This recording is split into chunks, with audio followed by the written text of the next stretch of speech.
Buenos días, yo soy el doctor Marcelo Lozano, soy profesor de cardiología del Hospital Universitario Dr. José Eleuterio González de la Universidad Autónoma de Nuevo León. Vamos a desarrollar el tema de valvulopatía mitral y tricúspide. Vamos a revisar tres cosas principalmente: estenosis mitral, insuficiencia mitral y la valvulopatía tricúspide. La estenosis mitral. Vamos a desarrollar primero el tema de estenosis mitral. Aquí vemos una imagen de un ecocardiograma donde podemos apreciar la válvula mitral que se ve engrosada en sus puntas y la apertura de la válvula se encuentra muy limitada. Entonces el flujo de aurícula izquierda a ventrículo izquierdo se encuentra muy emproblemado. La principal causa de estenosis mitral es la fiebre reumática. El 99% de las válvulas mitrales resecadas durante los recambios valvulares por estenosis mitral muestran cambios reumáticos. Y de los pacientes con cardiopatía reumática, el 25% tienen estenosis mitral aislada, 40% tienen una doble lesión mitral y 38% tienen enfermedad multivalvular. Cuando tienen enfermedad multivalvular, la principal válvula afectada después de la mitral es la aórtica en 32% de los casos. La tricúspide se afecta apenas en el 6% de los casos y la válvula pulmonar rara vez se ve afectada por fiebre reumática. 2/3 partes de los pacientes con estenosis mitral resultan ser mujeres. El tiempo entre el primer episodio de fiebre reumática y la aparición de evidencia clínica de estenosis mitral es variable y va desde unos cuantos años hasta más de 20 años. La progresión de la valvulopatía. La valvulopatía progresa porque hay un engrosamiento de los bordes libres de las válvulas. La porción distal de las válvulas es aquella que se ve más afectada. Hay fusión de las comisuras de las válvulas, hay acortamiento, engrosamiento y fusión de las cuerdas tendinosas. Y cuando se trata de una fiebre reumática aguda, encontramos también cambios de inflamación, engrosamiento de las valvas y pequeños trombos fibrinoplaquetarios en las zonas de contacto de las valvas. La cicatrización subsecuente es la que lleva a la característica deformidad valvular de la estenosis mitral reumática. Los cuerpos de Askoff, que son patognomónicos de la enfermedad reumática, se encuentran apenas en el 2% de las autopsias de estos pacientes y generalmente son encontrados en el miocardio y no en el tejido valvular. La morfología reumática consiste en un abombamiento diastólico de la válvula mitral con engrosamiento y calcificación de la porción distal de las valvas y de las cuerdas tendinosas. El engrosamiento, la fibrosis, la retracción y la calcificación del aparato valvular son progresivos. La fusión de las comisuras condiciona que el orificio central tenga o adopte una forma oval con apariencia de ojal de camisa o boca de pez, principal condicionante esto de la estenosis mitral. Por otro lado, la retracción de las valvas, la retracción y el acortamiento de las cuerdas tendinosas y la función de las cuerdas tendinosas son la principal condicionante de insuficiencia mitral. Nuevamente, esta es la imagen que vimos al inicio. Podemos ver, y muy importante ver, que en la porción distal de las valvas es donde se encuentra el mayor engrosamiento, calcificación, y el cuerpo de las válvulas es un poco más flexible. La aurícula izquierda la vemos crecida, en este caso el ventrículo derecho también se ve crecida, probablemente por hipertensión pulmonar secundaria. Este es un eje corto también de la válvula mitral. Lo que quiero que vean es que en la apertura mitral se ve el borde libre de las valvas que se ve engrosado y calcificado, y el cuerpo de las valvas está más respetado. Esto es típico de la enfermedad valvular reumática. Otras causas de estenosis mitral son raras, pero puede haber estenosis mitral congénita. Enfermedad carcinoide maligna. La enfermedad carcinoide maligna generalmente afecta las válvulas del lado derecho del corazón. Sin embargo, en pacientes que tienen metástasis pulmonares o shunts intracardíacos, también se pueden ver afectadas las válvulas del lado izquierdo, principalmente la mitral. En lupus eritematoso sistémico, en artritis reumatoide, enfermedad de Fabry, enfermedad de Whipple, metisergida y fenfluramina, algunas drogas que causan cambios valvulares importantes, calcificación severa del anillo valvular mitral. La fisiopatología de la estenosis mitral nos habla de que el área valvular mitral normal es de 4 a 6 centímetros cuadrados. Hablamos de una estenosis mitral leve cuando el área valvular se aproxima a 2 o disminuye de 2 centímetros cuadrados. El flujo auriculoventricular en esta situación ocurre aunque a expensas de un pequeño aumento en el gradiente transvalvular mitral, sin repercusión clínica aparente. En la estenosis mitral severa hablamos de un área valvular mitral de menos de 1 centímetro cuadrado. Bajo estas circunstancias se requiere de un gradiente transvalvular mitral mayor de 20 milímetros de mercurio solo para mantener un gasto cardíaco normal en reposo. Esta es una curva de presiones donde vemos una curva oscura grande que representa la presión del ventrículo izquierdo, y abajo vemos 3 curvas, una en rojo, una en azul y una en amarillo. En amarillo vemos las presiones de la aurícula izquierda en un paciente sin estenosis mitral. En la curva azul vemos las presiones de un paciente con estenosis mitral leve, y en la curva roja las presiones de la aurícula izquierda de un paciente con estenosis mitral severa.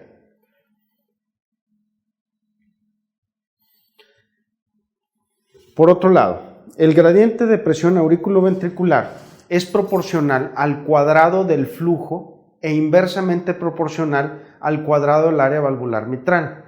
Esto significa que al duplicar el flujo se va a cuadruplicar el gradiente transvalvular. El aumento de la presión en la aurícula izquierda eleva a su vez la presión venocapilar pulmonar, manifestándose con disnea. Por ejemplo, disnea de esfuerzo en nuestros pacientes. Cualquier aumento, entonces, en el gasto cardíaco, dígase ejercicio, fiebre, anemia, hipertiroidismo, embarazo, etc., va a aumentar el gradiente transvalvular mitral y puede precipitar síntomas como disnea de esfuerzo o francoedema pulmonar en pacientes con estenosis mitral. La taquicardia, por ejemplo, fibrilación auricular con respuesta ventricular rápida, acortan en mayor medida el periodo diastólico que el sistólico y también puede precipitar síntomas. El crecimiento de la aurícula izquierda y la estasis sanguínea se asocian a un riesgo elevado de trombosis intracavitaria y eventos embólicos sistémicos. Por ejemplo, evento vascular cerebral isquémico es frecuente en pacientes con estenosis mitral de origen reumático. La hipertensión pulmonar. Generalmente los pacientes con estenosis mitral significativa terminan desarrollando también hipertensión pulmonar. La fisiopatología de esto es porque cuando aumenta la presión en la aurícula izquierda, se transmite en forma retrógrada a la presión venocapilar pulmonar.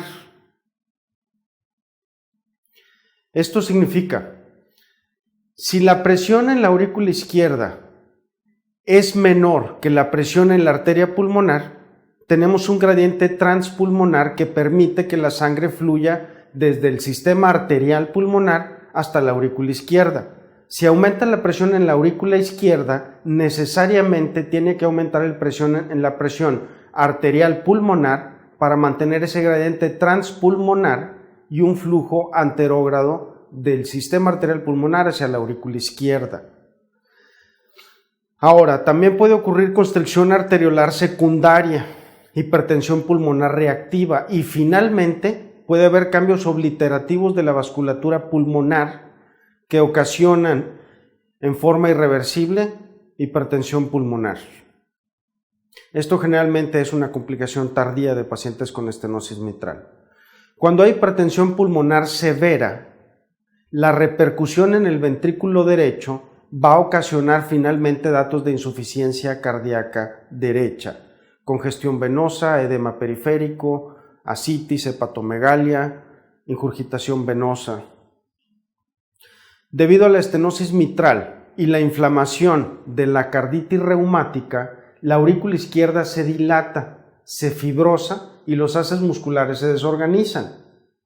Los cambios estructurales de la aurícula izquierda van a favorecer la aparición de arritmias supraventriculares como la fibrilación auricular. La presentación clínica de estos pacientes comúnmente es con disnea y esto se debe a un gasto cardíaco bajo o a elevación en la presión venocapilar pulmonar. Puede haber hemoptisis y esta ocurre por la ruptura de las venas bronquiales ingurgitadas. Puede haber dolor torácico. Este dolor es de características anginosas y el origen es incierto.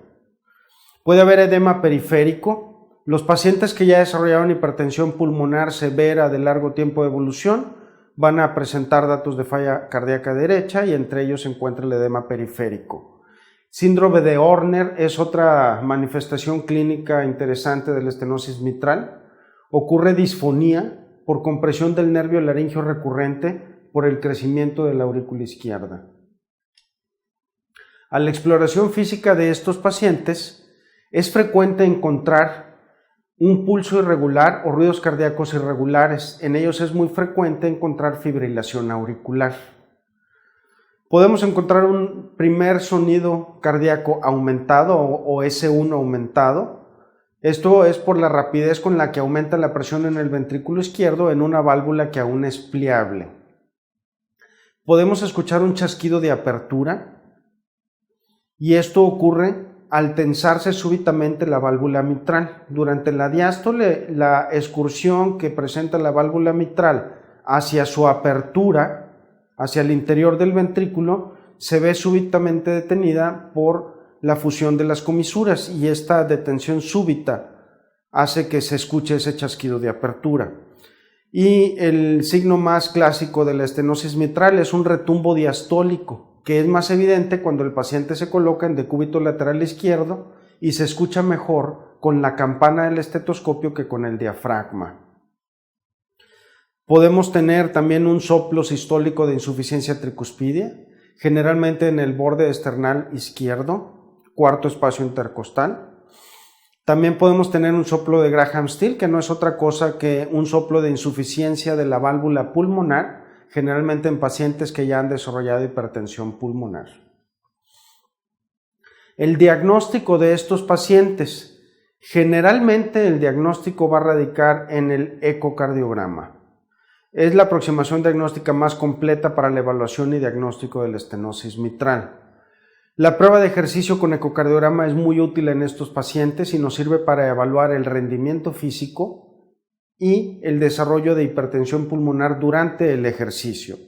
La radiografía de tórax es un poco inespecífica, pero nos puede mostrar crecimiento de la arteria pulmonar, de la aurícula derecha, del ventrículo derecho y aurícula derecha. Es común en pacientes con estenosis mitral e hipertensión pulmonar secundaria. El electrocardiograma también va a ser inespecífico. El hallazgo más frecuente probablemente sean datos de crecimiento de aurícula izquierda, aunque recordemos que en estos pacientes es frecuente la fibrilación auricular y ese puede ser un hallazgo electrocardiográfico muy frecuente en estos pacientes. Con el TAC y con la resonancia magnética nuclear podemos proveer un cálculo del área de la estenosis mitral e información sobre la cavidad de la aurícula izquierda y trombos intracavitarios. El cateterismo cardíaco generalmente no es requerido, pero en ocasiones es necesario si el ecocardiograma no es diagnóstico o discrepa de los hallazgos clínicos del paciente. Las complicaciones más frecuentes de la estenosis mitral, como ya habíamos mencionado, la fibrilación auricular es una de las complicaciones más frecuentes de estos pacientes debido al crecimiento auricular izquierdo tan importante que presentan. Embolismo sistémico, pacientes muy susceptibles a tener fibrilación auricular, además de la inflamación que genera la carditis reumática, y esto favorece la formación de trombos en la aurícula izquierda, especialmente en la orejuela izquierda. Hipertensión pulmonar en forma secundaria elevan la presión pulmonar y pueden cursar con hipertensión pulmonar severa y falla ventricular derecha subsecuente. Endocarditis infecciosa. Aunque en realidad el riesgo de endocarditis en pacientes con estenosis mitral es relativamente bajo, 0.17 por cada 1000 pacientes por año. Esto es menor al riesgo de endocarditis de pacientes con insuficiencia mitral o con valvulopatía aórtica. El tratamiento de estos pacientes se enfoca en el tratamiento farmacológico, prevención de fiebre reumática recurrente, prevención y tratamiento de complicaciones de estenosis mitral. Estenosis mitral, tratamiento farmacológico. El tratamiento farmacológico de la estenosis mitral nos sirve, por ejemplo, en pacientes que ya han presentado fibrilación auricular, tienen indicación de anticoagulación, y para estos pacientes utilizamos anticoagulantes que son antagonistas de la vitamina K, como la warfarina.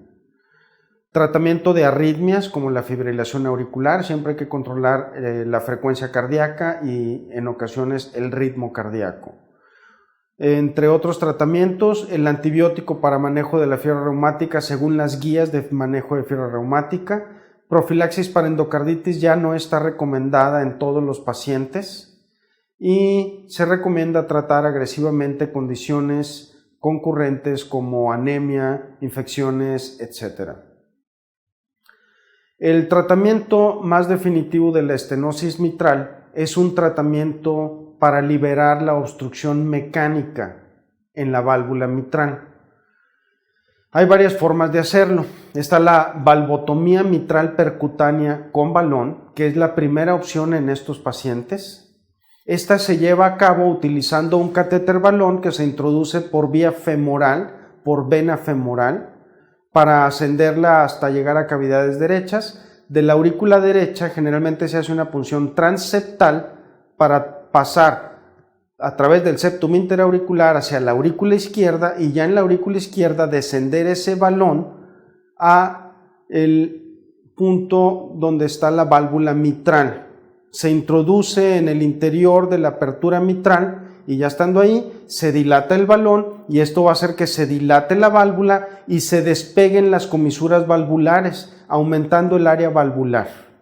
Esto es posible siempre y cuando el paciente no tenga una contraindicación para este procedimiento.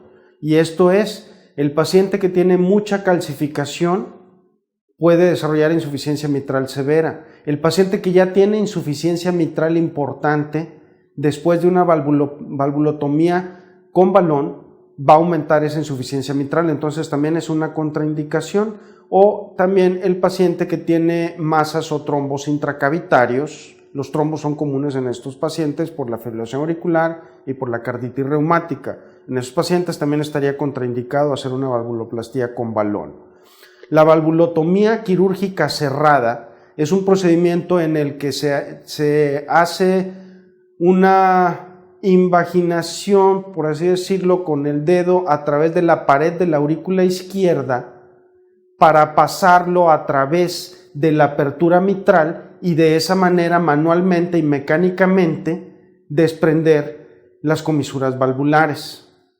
También está la valvotomía quirúrgica abierta. En esta se abre la aurícula izquierda para que visualmente y bajo visión directa se hace la valvotomía abierta. También se hace en ocasiones en estos pacientes un reemplazo valvular quirúrgico, donde se quita la válvula nativa y se coloca una prótesis valvular, ya sea biológica o mecánica. Y finalmente, y todavía estamos en vías de desarrollo, pueda desarrollarse una prótesis que se pueda implantar en el sitio de la válvula mitral en forma percutánea, como ya tenemos prótesis aórticas que se pueden implantar en forma percutánea. Este es un diagrama de flujo de lo que debemos hacer con los pacientes con estenosis mitral.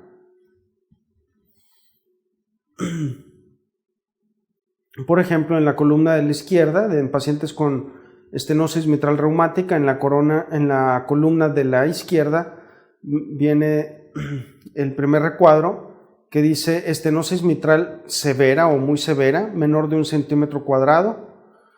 En pacientes asintomáticos, si la válvula tiene una morfología favorable y no hay trombos en la orejuela izquierda, en la aurícula izquierda, y no hay más que insuficiencia mitral leve o menor, entonces en estos pacientes se puede llevar a cabo una valvotomía percutánea con balón.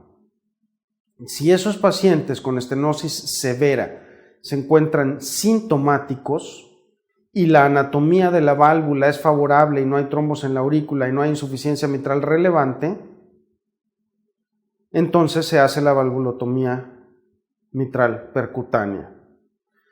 Si la anatomía de la válvula no es favorable y el paciente tiene una clase funcional de la New York Heart Association avanzada 3 o 4,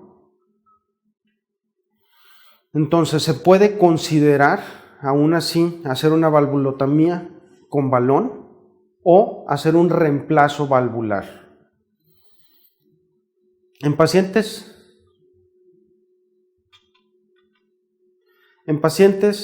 con estenosis severa, menor de 1.5 centímetros cuadrados, si tienen síntomas y la anatomía es favorable, el paciente se puede llevar a una valvuloplastia mitral con balón o a un reemplazo valvular. Si el paciente está asintomático, si tiene una fibrilación auricular de reciente inicio, eso aumenta la gravedad y puede sugerírsele a este paciente que proceda a una valvulotomía percutánea con balón. Y en pacientes que tienen una estenosis mitral leve, un área valvular mayor a 1.5 centímetros cuadrados, solo si tienen síntomas seguimos estudiándolos y los podemos estudiar con una prueba de ejercicio, y si los pacientes hacen hipertensión pulmonar o aumentan la presión en cuña pulmonar durante el ejercicio a más de 25 milímetros de mercurio, entonces son candidatos a llevarse a procedimiento de valvuloplastía mitral con balón. De lo contrario, el paciente se queda en observación. Muy bien, hasta aquí lo que ha sido estenosis mitral. El siguiente tema es insuficiencia mitral. La insuficiencia mitral, por el contrario, a diferencia de la estenosis mitral, es cuando la válvula, después de que cierra, permanece una fuga que hace que regurgite un volumen desde el ventrículo en forma retrógrada hacia la aurícula izquierda. La estructura valvular es importante conocerla en estos pacientes y consiste de las valvas, que es la valva anterior, la valva posterior, las cuerdas tendinosas, los músculos papilares y el anillo valvular mitral. Cualquiera de estas estructuras puede dañarse, sufrir alteraciones e influir en la falla de la válvula. La clasificación de la insuficiencia mitral en general se clasifica en primaria, que es orgánica o degenerativa, y se refiere a que la válvula misma es la que está afectada, o secundaria o funcional, que es cuando la válvula en sí es normal, pero las estructuras paravalvulares afectan en forma secundaria la función valvular. Esta es la clasificación de Carpentier para pacientes con insuficiencia valvular mitral. El tipo 1 se refiere a válvulas con un movimiento normal. El tipo 2, válvulas con un movimiento incrementado, por ejemplo en el paciente con prolapso valvular mitral. Tipo 3A es cuando hay restricción en el movimiento de las válvulas y está restringido la apertura de las valvas. Y en el tipo 3B es cuando hay restricción en el movimiento de las valvas, pero está restringido el cierre de las válvulas. En cuanto a las anomalías de las válvulas mismas, tenemos la degeneración mixomatosa, que se refiere al engrosamiento de la capa esponjosa de la valva por exceso de glicosaminoglicanos. Y el espectro de esta enfermedad va desde una enfermedad de Barlow, con evidente engrosamiento y redundancia de las valvas y cuerdas, hasta el paciente con valvas y cuerdas delgadas y prolapso o flail mitral aislado de algún segmento de las valvas. La endocarditis infecciosa, que destruye y afecta directamente a las valvas, la exposición a algunas drogas, por ejemplo la metisergida, ergotamina, fenfluramina, benfluorex, cabergolina, metilendioximetanfetamina o MDMA, que es también conocido como éxtasis. Enfermedad reumática. Estas son cosas que afectan directamente a la valva, nos producen anomalías en las valvas. Este es un ejemplo de un paciente con una enfermedad mixomatosa. Se puede ver claramente en donde cierra la válvula mitral, a media sístole hay un prolapso hacia atrás, por detrás del plano valvular mitral. Este es el típico paciente con válvula mixomatosa y prolapso valvular mitral. Otra anomalía de las valvas, este es un paciente con una morfología valvular mitral francamente reumática, con engrosamiento y calcificación en la punta de las válvulas. El cuerpo de las válvulas todavía conserva flexibilidad, pero además, adherido a la valva anterior, se ve colgando una masa muy móvil que corresponde a una vegetación de una endocarditis bacteriana. Las anomalías del anillo mitral también son causa de insuficiencia mitral. La insuficiencia mitral secundaria a dilatación del anillo mitral puede ocurrir en cualquier situación caracterizada por dilatación ya sea del ventrículo izquierdo, de la aurícula izquierda o de ambos.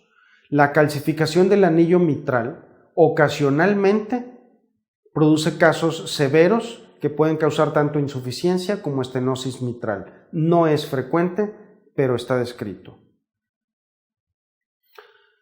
La dilatación del anillo valvular mitral, por ejemplo, la vemos en pacientes que hacen una cardiomiopatía. Este es el caso de una paciente que hizo una cardiomiopatía por taquicardia, con la cual se dilata el ventrículo izquierdo, la aurícula izquierda y en forma secundaria se dilata el anillo valvular mitral y causa una insuficiencia mitral importante que vemos aquí en el Doppler color.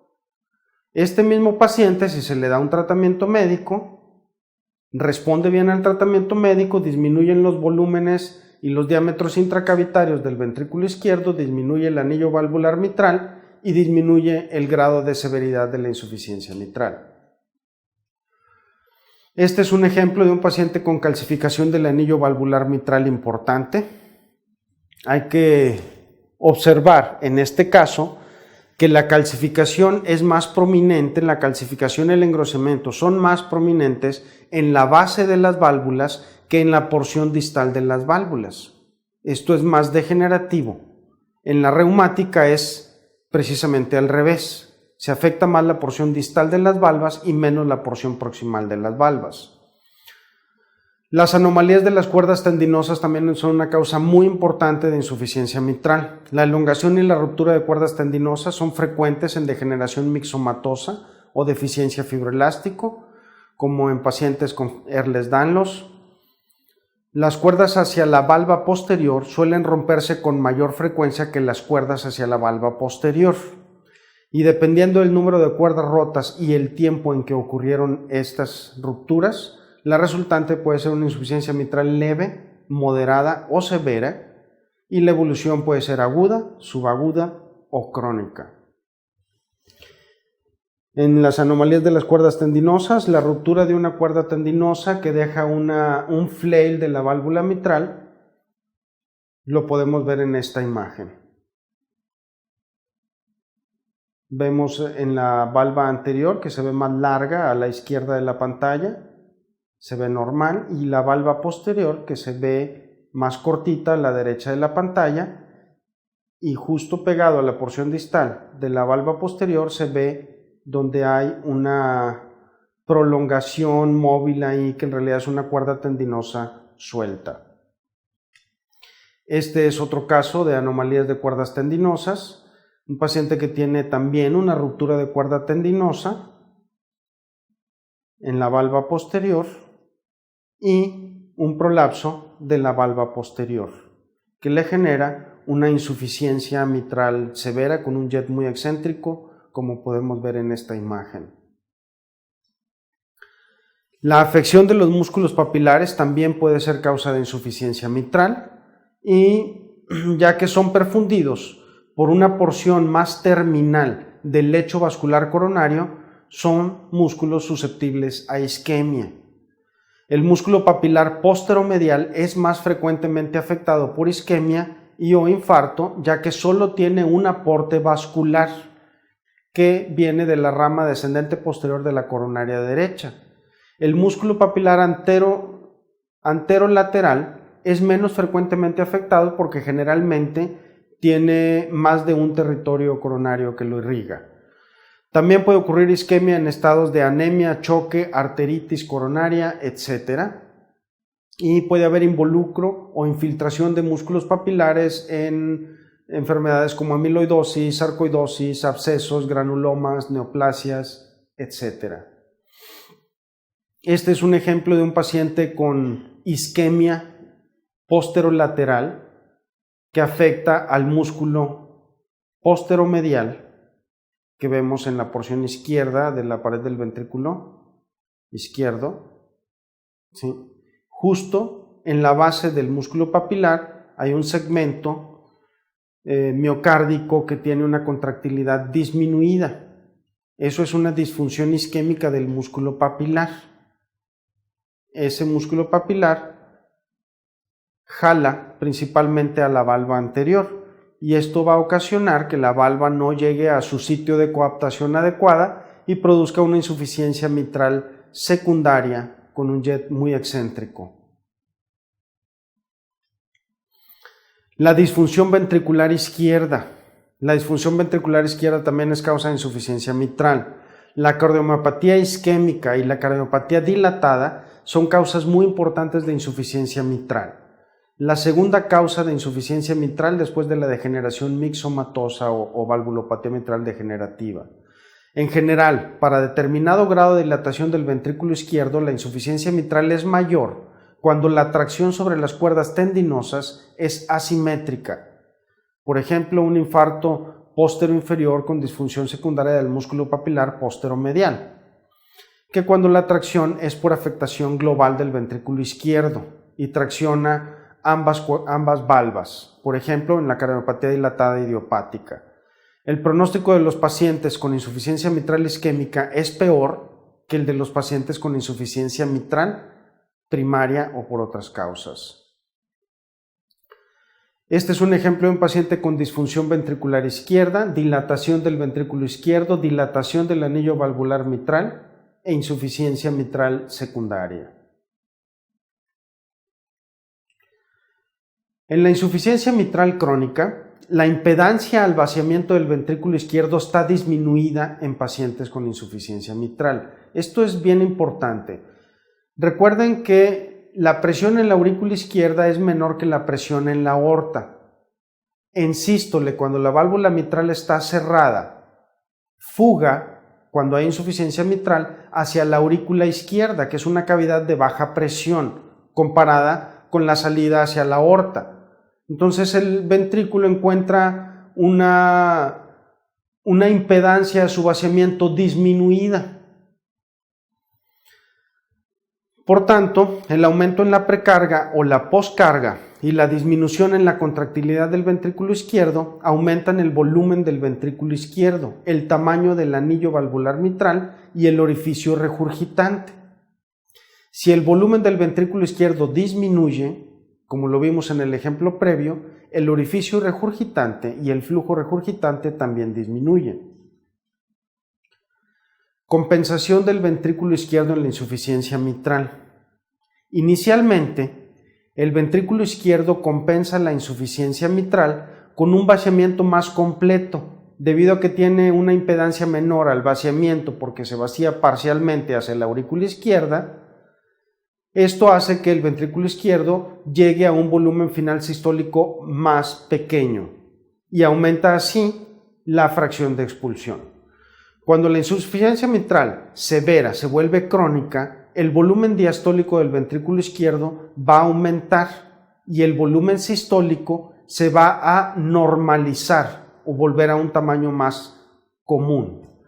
Esto aumenta el estrés de la pared, porque entre mayor el diámetro de la cavidad o mayor el volumen del ventrículo izquierdo, mayor va a ser el estrés sobre la pared del ventrículo izquierdo.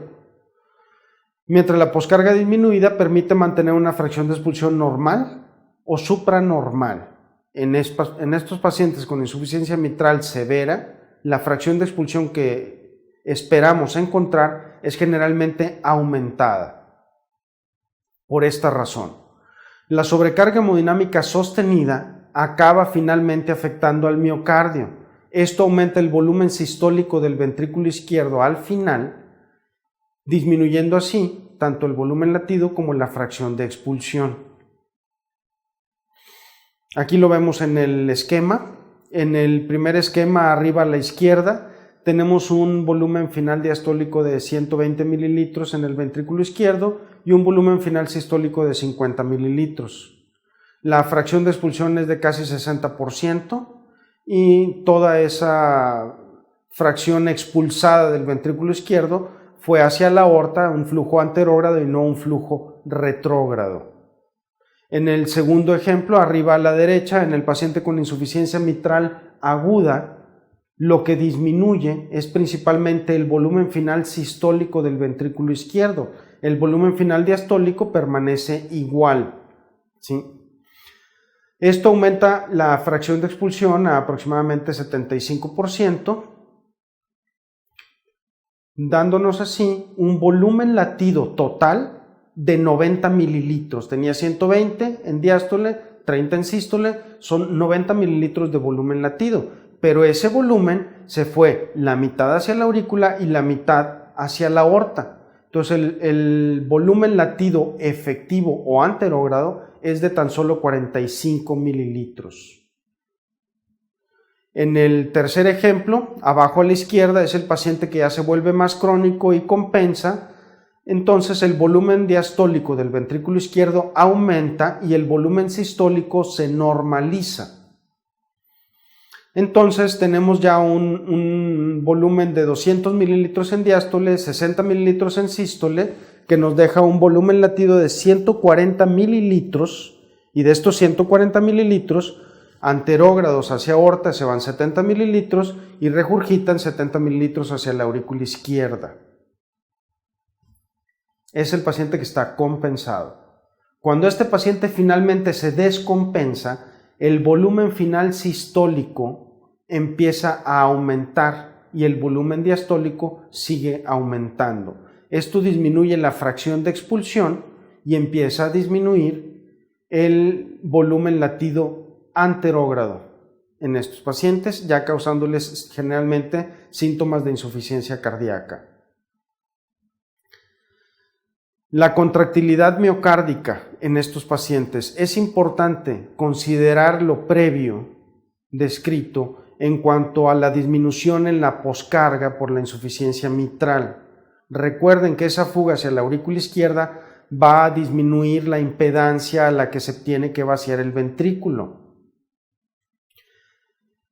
Entonces, cuando ocurre en forma aguda, los índices de contractilidad miocárdica de fase eyectiva, recordemos que correlacionan inversamente con la poscarga. En estos pacientes que disminuye la poscarga por la insuficiencia mitral aguda, aumenta la fracción de expulsión y otros índices sistólicos.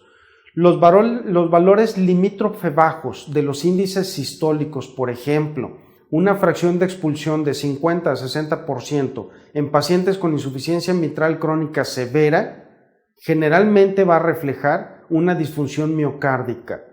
Y valores moderadamente reducidos, por ejemplo, una fracción de expulsión menor al 50%, generalmente ya van a reflejar una disfunción severa del ventrículo izquierdo.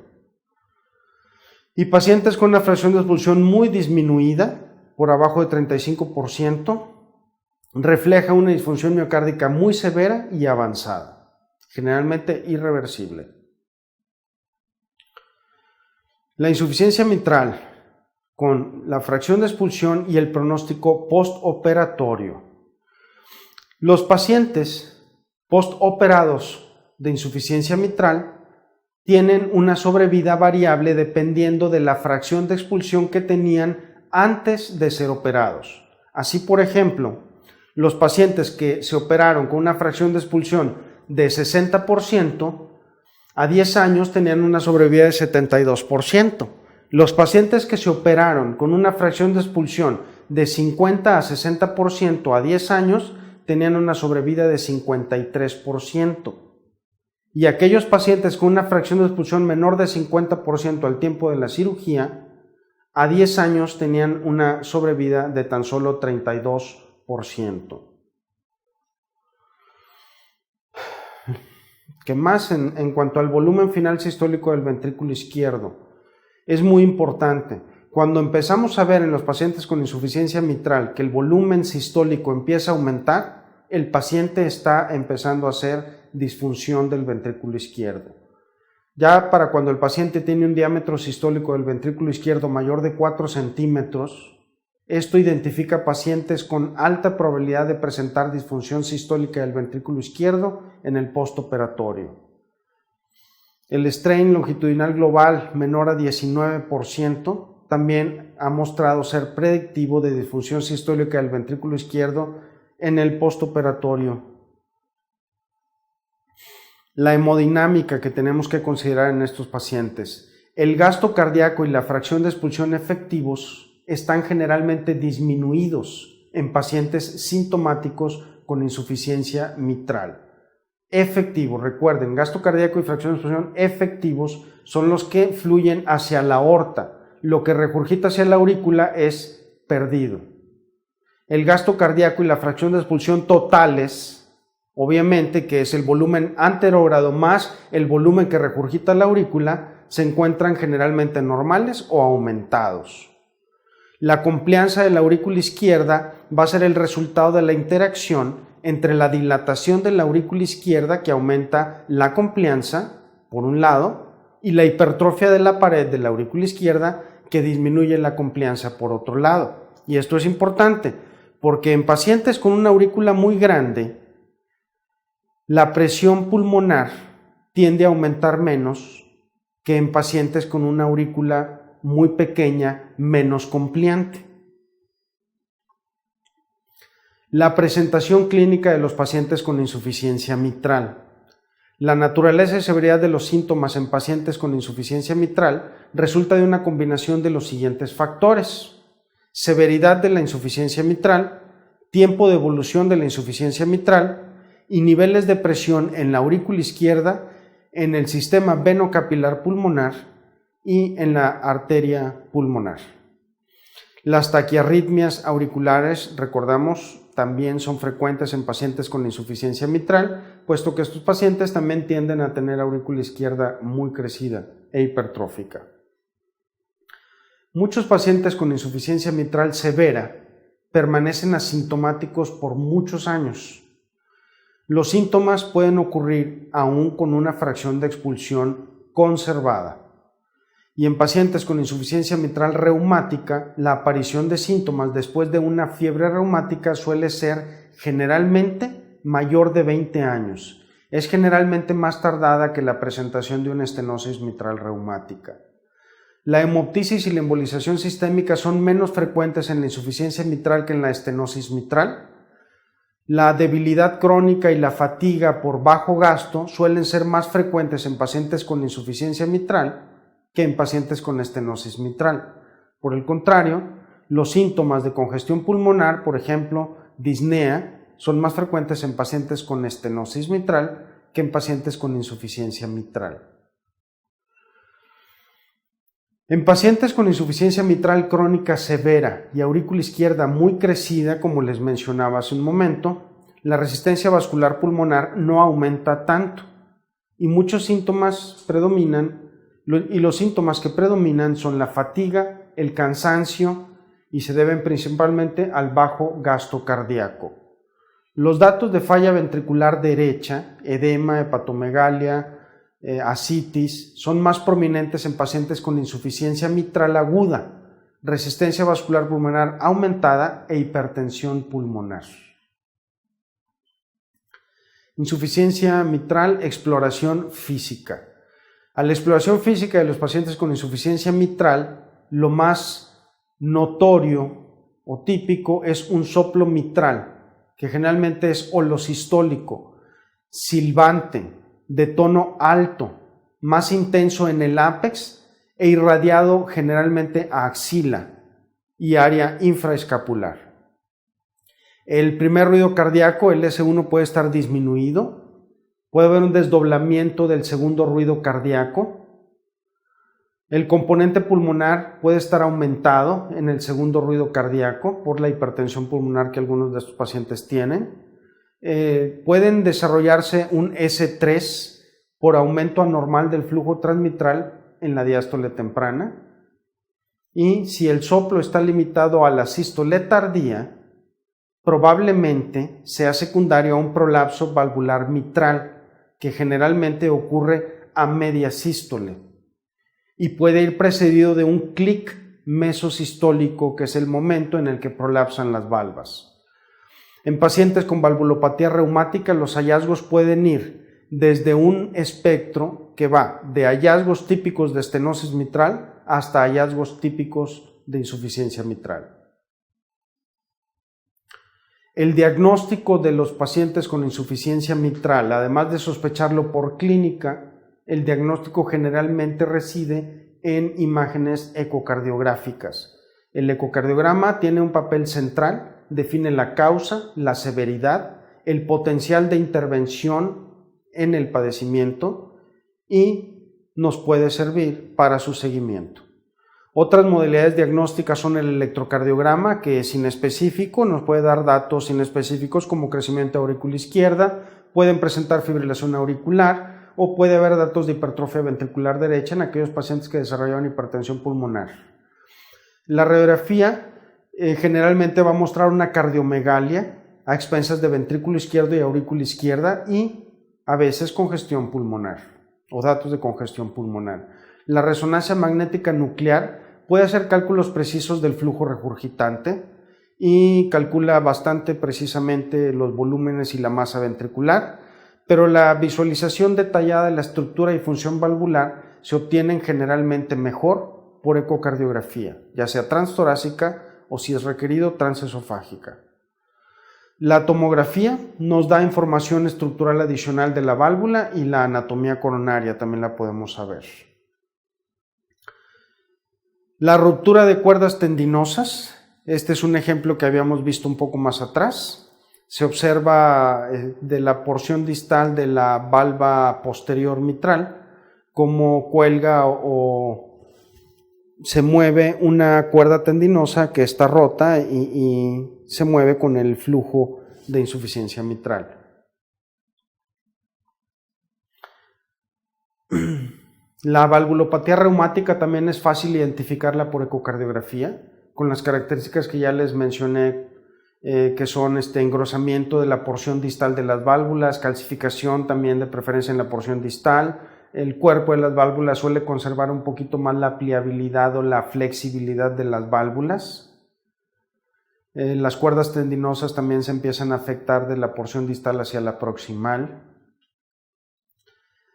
El prolapso de la válvula mitral que podemos ver en este ejemplo tiene una ruptura de cuerda tendinosa y tiene un prolapso de la valva posterior mitral. Esta es la insuficiencia valvular que está causando ese prolapso y ese flail mitral.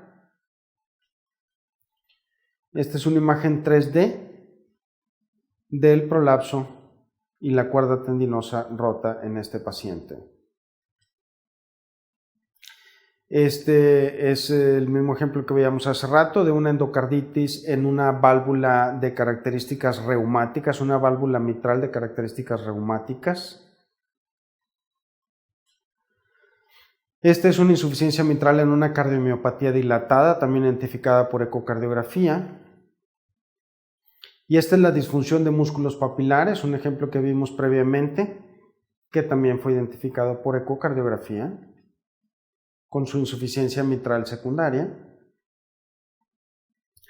La historia natural de los pacientes con insuficiencia mitral. Los pacientes asintomáticos con insuficiencia mitral primaria leve generalmente permanecerán asintomáticos por muchos años. En pacientes con prolapso e insuficiencia mitral leve, la progresión suele ser lenta, a menos que en algún momento se agregue la ruptura de una cuerda tendinosa causando un flail mitral. En esa situación, la severidad de la insuficiencia rápidamente se volvería severa, causando una insuficiencia mitral aguda severa. En pacientes con enfermedad de tejido conectivo, por ejemplo Marfan, la progresión de la insuficiencia mitral suele ser más rápida que en valvulopatía reumática o mixomatosa. En pacientes asintomáticos con insuficiencia mitral severa, la progresión a la aparición de síntomas, disfunción ventricular izquierda, hipertensión pulmonar o fibrilación auricular es de aproximadamente 30 a 40% en 5 años. Esta es una imagen de la aparición de síntomas en pacientes que inicialmente estaban asintomáticos a lo largo del tiempo. En la horizontal vemos el tiempo que va hasta 10 años y en la columna vertical vemos el porcentaje de presencia de síntomas. La sobrevida a 5 años en pacientes con insuficiencia mitral candidatos a cirugía, pero que por alguna razón no aceptaron la cirugía, fue de tan solo 30% vivos a 5 años. La mortalidad en pacientes con insuficiencia mitral severa por flail mitral no operados es de 3% por año, con una mortalidad de 60% a 20 años. La mortalidad en pacientes con insuficiencia mitral severa es particularmente elevada en pacientes con disfunción sistólica, que en pacientes con insuficiencia mitral severa, disfunción sistólica se define como una fracción de expulsión menor al 60%. La sobrevida después de una reparación quirúrgica de la mitral está reducida cuando ya había síntomas de disfunción, síntomas o disfunción ventricular izquierda en el preoperatorio. La insuficiencia mitral severa con flail mitral. En los pacientes que se identificó una insuficiencia mitral severa por un flail mitral, es decir, una ruptura de cuerda tendinosa con una porción distal de alguna de las válvulas libre, los que se sometieron a una cirugía temprana se esquematizan en esta gráfica en rojo. Y los que se manejaron médicamente a menos de inicio se grafican en azul. Y aquí nos habla de una diferencia en la sobrevida de estos pacientes por la diferencia en el tratamiento. Les fue mejor a los pacientes que se operaron tempranamente que a aquellos pacientes que se operaron tardíamente o que no se operaron. Además de eso, si dividimos a estos pacientes en pacientes con fracción de expulsión arriba de 60%, pacientes con fracción de expulsión de 45 a 60% y pacientes con fracción de expulsión menor al 45%, aquellos que se operaron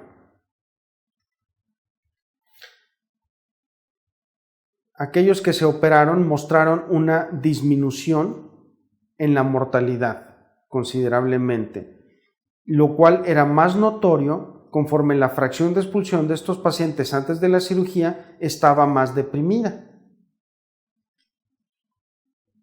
No solo por la fracción de expulsión, los síntomas también nos hablan del riesgo de estos pacientes. Esta es una gráfica donde muestra la sobrevida postoperatoria según la clase funcional del paciente antes de la cirugía. Y aquí podemos ver que los pacientes con la clase 1 de la New York Heart Association tenían una mejor sobrevida que los pacientes de clase 2, obviamente clase 3 y obviamente clase 4. La fibrilación auricular en los pacientes con insuficiencia mitral es muy frecuente, es una arritmia común y está asociada a la edad y al crecimiento de la aurícula izquierda en estos pacientes. La aparición de fibrilación auricular es un marcador de progresión de la enfermedad y se considera indicación para intervención. El tratamiento farmacológico de pacientes con insuficiencia mitral, aunque actualmente no se dispone de datos convincentes sobre el beneficio en función o volúmenes del ventrículo izquierdo con el uso de vasodilatadores en pacientes asintomáticos con insuficiencia mitral sin hipertensión.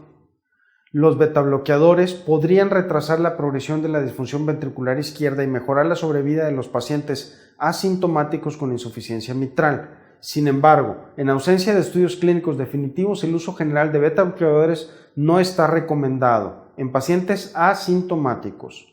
En pacientes con insuficiencia mitral e insuficiencia cardíaca, o sea, pacientes con síntomas, sí deben recibir tratamiento agresivo para falla cardíaca, con inhibidores de la ECA, antagonistas de los receptores de angiotensina, espironolactona, betabloqueadores, etc. La profilaxis para endocarditis con antibiótico de rutina ya no se recomienda ni en pacientes con insuficiencia mitral. Y la fibrilación auricular debe manejarse con anticoagulación como cualquier paciente con fibrilación auricular y debe controlarse cuando menos la frecuencia de la fibrilación auricular y en ocasiones, si es posible, el ritmo de la fibrilación auricular para revertirlo a un ritmo sinusal. Insuficiencia mitral primaria y cirugía. ¿Qué pacientes se operan? Los pacientes con síntomas o asintomáticos, pero que muestren deterioro progresivo de la función ventricular o aumento progresivo de los volúmenes del ventrículo izquierdo. La angiografía coronaria y el cateterismo izquierdo están indicados principalmente para determinar la presencia y severidad de enfermedad coronaria. La decisión de reemplazar o reparar la válvula es muy importante y la reparación es más recomendable cuando esto sea posible. La mortalidad quirúrgica en pacientes sometidos a reemplazo valvular no depende del tipo de válvula implantada, ya sea mecánica o biológica. Es más probable que la reparación mitral sea exitosa en niños y adolescentes con valvas pliables, en insuficiencia mitral por prolapso valvular mitral, en casos con dilatación del anillo, cuando hay ruptura de cuerdas tendinosas y o perforación de valvas por endocarditis infecciosa. Y es menos probable que se logre una reparación si el paciente es anciano, si las válvulas son muy rígidas, calcificadas o deformes por enfermedad reumática o por radiación, y en aquellos con engrosamiento subvalvular y cordal importante. La reparación valvular mitral para insuficiencia mitral degenerativa consiste en la reconstrucción de la valva, la cual generalmente se acompaña de una anuloplastía con prótesis rígida o flexible. En un 5 a 10% de los pacientes operados de reparación mitral ocurre una obstrucción del tracto de salida del ventrículo izquierdo por movimiento anterior sistólico de la válvula mitral. La fibrilación auricular antes de la cirugía es un predictor de una disminución en la sobrevida a largo plazo, y los pacientes con fibrilación auricular operados para reemplazo o reparación mitral tienen mejores resultados si se hace el procedimiento de MACE durante la cirugía, con una reducción en la incidencia de evento vascular cerebral. Este es un esquema de lo que más comúnmente se hace en la cirugía mitral. En la columna superior A vemos un prolapso de la válvula.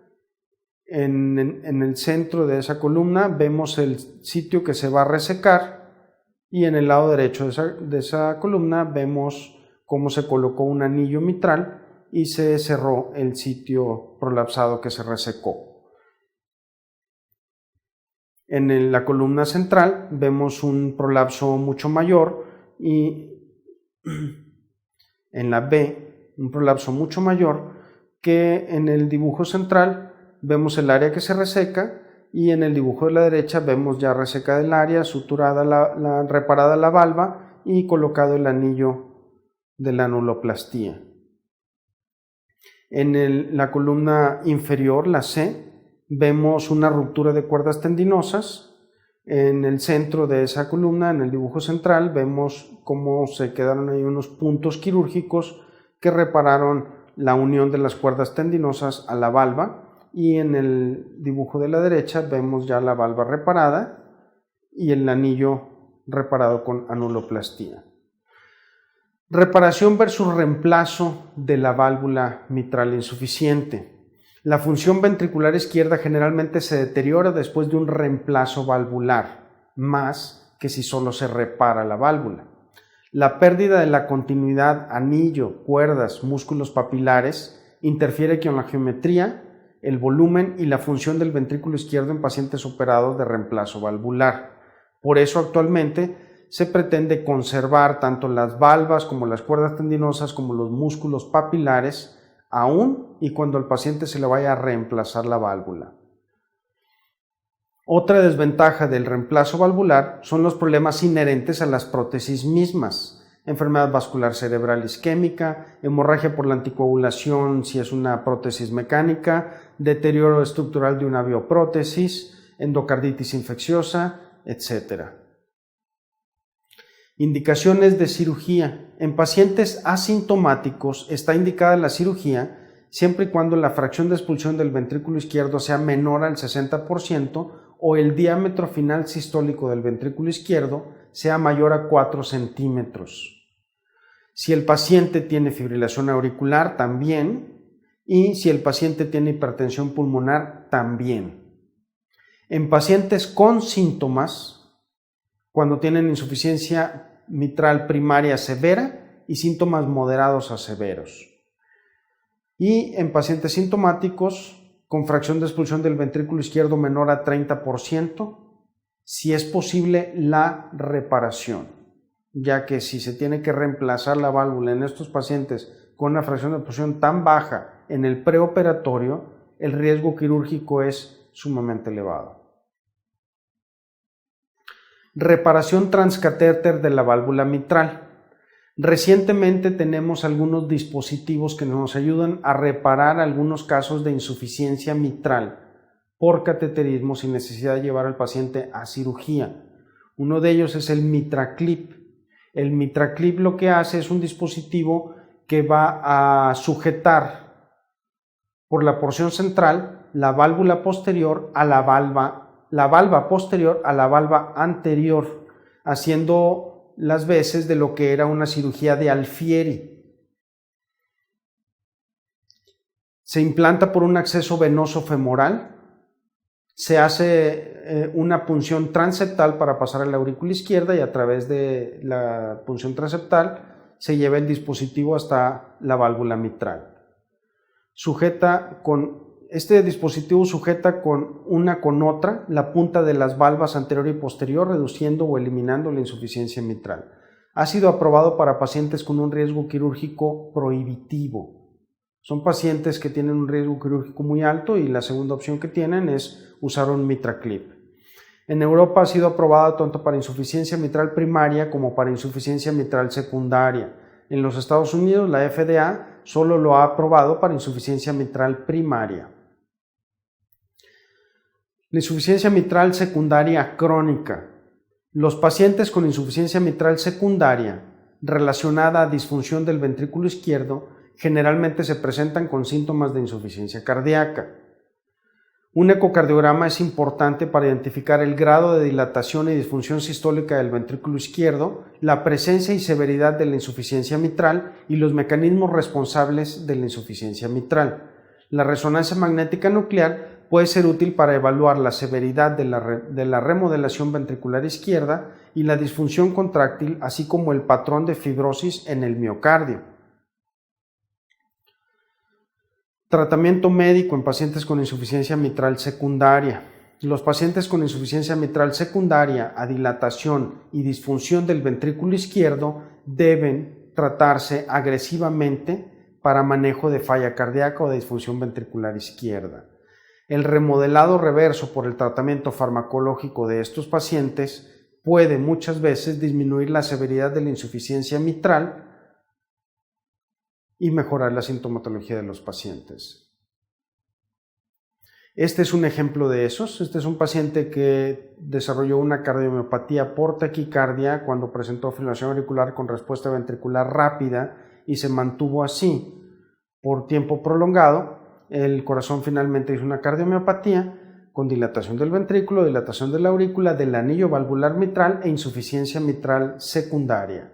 Este paciente, con el tratamiento farmacológico, disminución del ritmo, control del ritmo, tratamiento para falla cardíaca, disminuye sus volúmenes ventriculares, disminuye sus volúmenes auriculares y disminuye el tamaño del anillo valvular mitral y mejora considerablemente el grado y la severidad de la insuficiencia mitral. Tratamiento quirúrgico en insuficiencia mitral secundaria. El tratamiento quirúrgico de la insuficiencia mitral secundaria siempre ha sido controvertido. Suena lógico hacer algo por una válvula que está fallando, aun y cuando la válvula esté fallando por una situación ajena a la válvula misma, o sea, una insuficiencia mitral secundaria. Tenemos aquí 3 estudios que nos demuestran la dificultad y el porqué de esta controversia. El estudio POINT prospectivo incluyó 102 pacientes con insuficiencia mitral secundaria para cirugía de bypass más reparación valvular versus solo bypass. Los pacientes con reparación mitral tuvieron mejores índices de función sistólica. Sin embargo, la diferencia en sobrevida no fue significativa.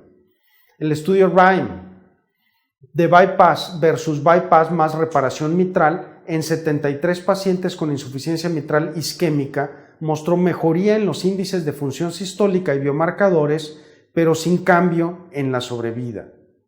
Y el estudio CTSN de 301 pacientes con insuficiencia mitral moderada que requerían bypass aleatorizó a los pacientes a reparación mitral y no mostró diferencias significativas entre pacientes reparados y no reparados. Este es un diagrama de flujo de las indicaciones para cirugía de pacientes con insuficiencia mitral. Este diagrama de flujo lo encuentran fácilmente en cualquier texto, estoy seguro que en su texto lo tienen, revísenlo por favor, es como un resumen de lo que hemos visto. Muy bien, hasta aquí la insuficiencia mitral. El siguiente tema a tratar es el de la valvulopatía tricuspidia. La válvula tricúspide consta de 3 valvas, la valva septal, la valva anterior y la valva posterior. También tienen músculos papilares, también tiene cuerdas tendinosas y también tiene anillo valvular tricuspidio. El primer tema a tratar de la valvulopatía tricuspidia es la estenosis de la válvula tricúspide. La estenosis de la válvula tricúspide es francamente rara.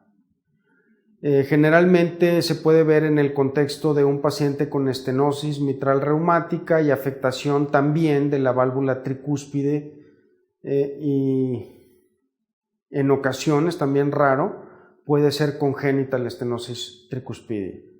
Una elevación modesta del gradiente aurículo-ventricular, o sea, de aurícula derecha a ventrículo derecho, ya con un gradiente de 5 milímetros de mercurio, tan pequeño como 5 milímetros de mercurio, eso es suficiente para elevar la presión de la aurícula derecha a niveles que van a resultar en congestión venosa sistémica con ingurgitación yugular, ascitis, edema, hepatomegalia congestiva, etc.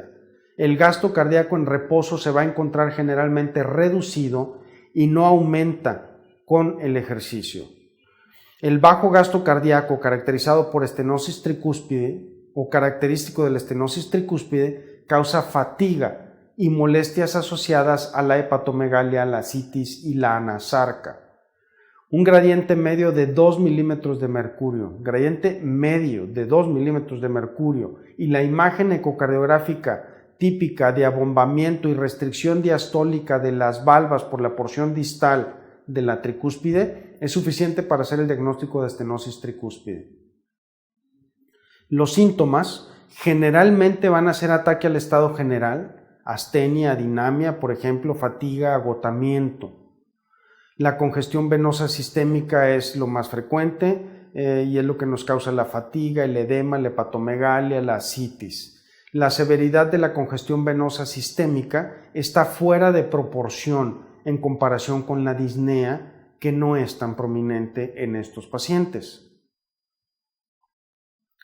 A la exploración física puede identificarse un retumbo diastólico en el borde esternal izquierdo que se acentúa con la inspiración. Puede haber cianosis periférica por bajo gasto, puede haber edema periférico y ascitis con bastante frecuencia y puede identificarse ingurgitación venosa yugular. Estudios auxiliares: el electrocardiograma puede mostrar ondas P pulmonares sin datos de hipertrofia ventricular derecha. La radiografía de tórax puede mostrar únicamente crecimiento de la aurícula derecha sin aumento del tronco de la pulmonar. Y el ecocardiograma muestra el abombamiento típico diastólico de las valvas de la tricúspide y un gradiente diastólico auriculoventricular derecho con crecimiento de aurícula derecha. El tratamiento de estos pacientes con estenosis tricúspide es primero la restricción de sodio y el uso de diuréticos para disminuir los síntomas de congestión venosa, es decir, el edema, la ascitis, anasarca, etc. El tratamiento quirúrgico es el paso fundamental en el tratamiento de estos pacientes. El tratamiento quirúrgico está indicado si el gradiente transvalvular tricúspide medio es mayor de 5 milímetros de mercurio y el área valvular menor a 2 centímetros cuadrados, especialmente si el paciente se va a operar de otra valvulopatía. La valvulotomía abierta es la primera opción quirúrgica, quizás acompañado de anuloplastía si el anillo está dilatado. Si el paciente requiere una prótesis valvular, se recomienda una prótesis valvular biológica y de gran tamaño. La insuficiencia tricúspide es la otra patología valvular tricuspidea que tenemos que revisar. La causa más común de insuficiencia tricuspidea generalmente es secundaria por crecimiento del ventrículo derecho y dilatación del anillo valvular. El crecimiento ventricular derecho puede resultar en sobrecarga de volumen ventricular derecho, por ejemplo una CIA, un shunt intracardíaco, etc. Disfunción del ventrículo derecho de cualquier causa o hipertensión pulmonar. En general, una presión sistólica del ventrículo derecho mayor a 55 milímetros de mercurio causa insuficiencia tricúspide funcional. La insuficiencia tricúspide, a su vez, agrava la disfunción ventricular derecha, volviéndose un círculo vicioso. La presión final diastólica de la aurícula derecha y el ventrículo derecho están elevadas, independientemente si la insuficiencia tricúspide es primaria o secundaria. Este es un ejemplo de un paciente con una cardiomiopatía dilatada que afecta tanto al ventrículo izquierdo como al ventrículo derecho, dilatación del anillo valvular tricúspide y una insuficiencia tricúspide moderada a severa. Este mismo paciente, bajo tratamiento médico de insuficiencia cardíaca, se puede lograr una reducción de los volúmenes ventriculares, mejoría en la función sistólica de ambos ventrículos y disminución en la severidad de la insuficiencia tricúspide. En ausencia de falla ventricular derecha o de hipertensión pulmonar, la insuficiencia tricúspide es generalmente bien tolerada. Cuando hay hipertensión pulmonar e insuficiencia tricúspide, el gasto cardíaco disminuye y aparecen los síntomas de falla cardíaca derecha. Los síntomas de insuficiencia tricúspidea son predominantemente por bajo gasto, fatiga, debilidad, agotamiento. La fibrilación auricular es común. El electrocardiograma probablemente nos muestra un bloqueo incompleto de rama derecha de las de His, ondas Q en V1, fibrilación auricular, hipertrofia del ventrículo derecho. La radiografía de tórax nos va a mostrar cardiomegalia, puede verse la vena ácigos distendida y visible y puede haber derrame pleural. El ecocardiograma evalúa la severidad de la insuficiencia tricúspide y estima la presión pulmonar y la función ventricular derecha. El tratamiento quirúrgico de la insuficiencia tricuspide generalmente se va a hacer cuando el paciente requiere cirugía cardíaca por otra razón, ya sea una revascularización o tratamiento quirúrgico de alguna otra valvulopatía cardíaca. Generalmente, el tratamiento quirúrgico de la insuficiencia tricuspide comprende una anuloplastía. Si se hace un reemplazo valvular, se prefiere una bioprótesis y grande. En casos especiales como la endocarditis tricúspide, se puede hacer la extirpación del total del tejido valvular sin un reemplazo inmediato y generalmente es bien tolerado cuando no hay hipertensión pulmonar.